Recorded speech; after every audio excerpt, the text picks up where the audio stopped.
Now, for decades, fashion editor Andre Leon Talley has mixed with the rich and famous, designers, models, and the world's biggest celebrities among them. And in his new book, he talks all about life in the cutthroat world of fashion and includes revelations about his former boss and friend, editor-in-chief of US Vogue, Anna Wintour, who he says is not capable of simple kindness. Well, we're delighted that Andre joins us now live from New York. Good morning to you, Andre. Good morning, Ben and Kate. Happy to join you. Thank you so much for joining us. Obviously we are thrilled that you could come on to talk about this book that you've written about your experiences in the world of fashion. It sounds like you have had some extraordinary experiences over the years, and describing it as sort of a cutthroat environment seems sort of the antithesis of what we see, which is the flamboyance and the drama of all those clothes, but sort of behind the chiffon, it's quite hard work. It's gruesome, it's cruel, it can be rewarding if you are in that wonderful world of fashion and glamour and dazzle. But behind the scenes, it's as cutthroat as any other industry. And there's also a lot of racism, ageism, and sexism, which I discuss in my book. Anna Wintour, of course, having been a wonderful boss and is a great lady who has achieved a lot in her life, she made a statement recently after Black Lives Matter saying that she is responsible for the hurtful and intolerant behavior. It is due to her that they have to make a change at Vogue and Condé Nast because of the Black Lives Matter focus this summer because of the death of George Floyd. I don't think that Anna Wintour could have made that statement to the world, an official statement, had not the focus been on the brutal, live, televised murder of George Floyd, a martyr for all people. A man who died in 8 minutes, 46 seconds because a policeman had his knee on his neck. And so, therefore, I think the world of Vogue, I didn't intend to dissect the world of Vogue because my book was finished long before the COVID came and long before the summer, which has been an amazing, remarkable summer for Black Lives Matter and the focus on systemic racism in every walk of life in America. And there have been demonstrations in London. There have been demonstrations all over the world. I think that Vogue is an extraordinary place, that Anna Wintour is an extraordinary woman, and I had an extraordinary career.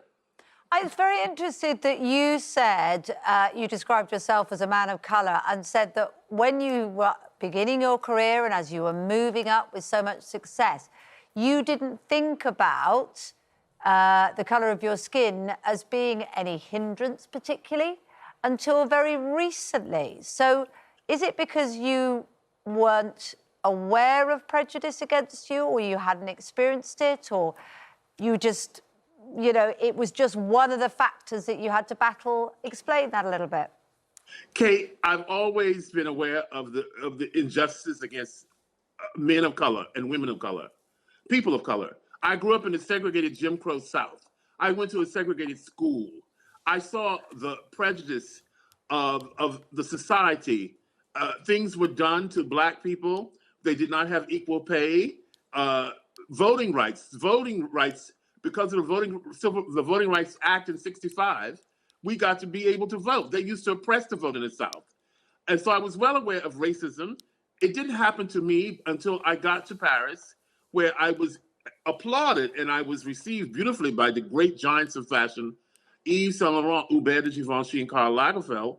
And then suddenly racism became very important to me because there was a boss of mine who came from Women's Wear Daily and said that I was sleeping with every designer, male and female, in the world of Paris high fashion. I found that a very racist statement. So I was always aware that as a Black man sitting on the front row of fashion at a very young age, I was there because I was smart. I have degrees. I have creds. I have my credentials in order. I was always aware of racism. I was aware of racism in high school. I went to a very rare public high school where our teachers taught us about lynching.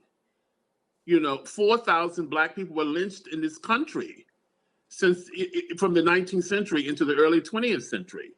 And so I've always been aware. I've always been informed. And I think like my sense of being aware of it helped me to get through the world. And I went through the world quietly bottling up this racism until it just came out.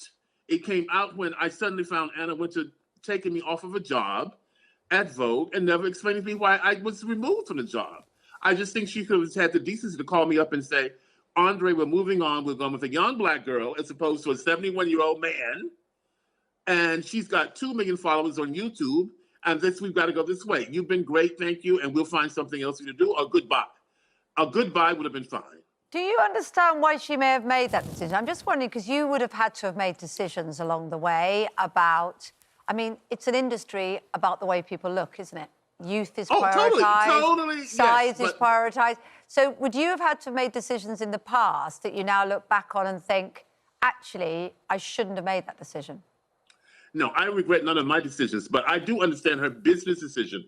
That was a business decision she made on youth.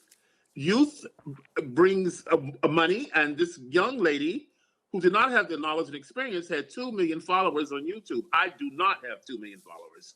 I have 300,000. But, you know, as I was young, when I started my career, I was very thin. Now I have weight issues, so I'm very, very obese. And I think that Anna Wintour just thought, sorry. I think Anna Wintour decided that I just had lived through my days. Yeah. And she never explained it. That's the frustration, I think, isn't it, Andre? We can sense that. The frustration is that you never really got an explanation. One of the things that I think is really fascinating about the job that you did have was your profiles of some of the extraordinary celebrities and fashion icons that you got to meet and interview. And of course, Kim and Kanye were two of those people. Great. You became very close with them. You went to their wedding. I wonder how distressing it must be for you as a friend and someone who knows them well to watch what Kanye's been going through over the last week.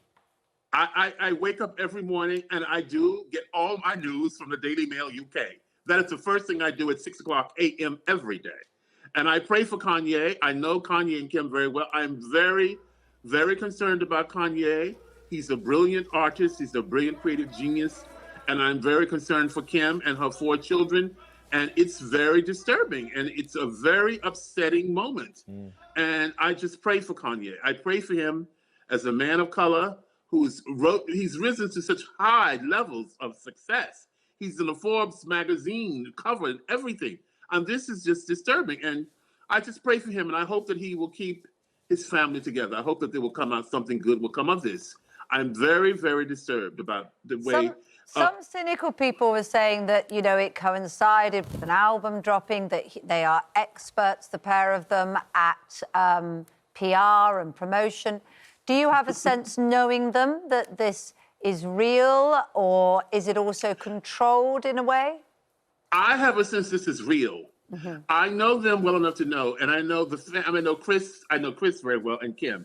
I have a sense this is real, and they have a solid family.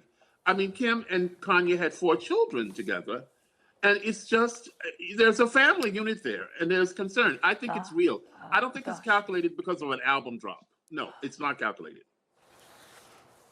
Well, look, we really appreciate you joining us, because I know it's very early in the morning there in New York. Andre, thank you very much. I appreciate you taking the time to talk to me. I thank you very much for the honor. And you need to get your news from us 6 a.m. every day, don't you, from now on? I'm not sure we're as easily accessible online. But look, the Chiffon Trenches is your book, and it is out now, and it sounds like it charts an absolutely fascinating career, Andre. Thank you for joining us. Thank you very much, Ben and Kate. Thank you very much. I'm honored to be there. Bye. Thanks very much, Ken and Bate. I quite like that. I like that, Ken and Bate.